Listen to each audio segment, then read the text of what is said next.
My relationship with my father during the time I owned Clorinda was very different than it was for the rest of my life with him. He was always one of the most responsible men I've ever seen.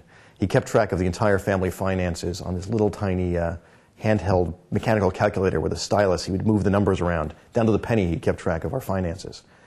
He would spend anything on a book for us. Any kind of education was always acceptable.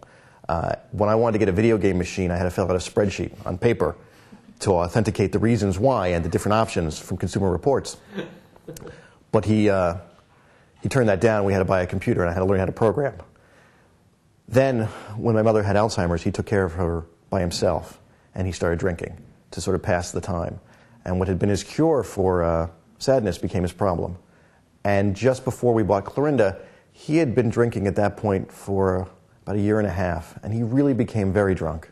He was downing a pint of whiskey a day. He'd stopped eating.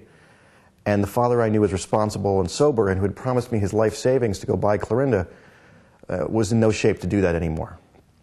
He continued to promise me the money, but I worried that if I took his life savings, what would happen if something got worse, if he really became sick, if he really was unable to take care of himself. So I took the risk, and we took the money to go buy Clorinda. At the same time, I tried to take care of him, from home health aides who we had in there to keep him alive, who were stealing from him.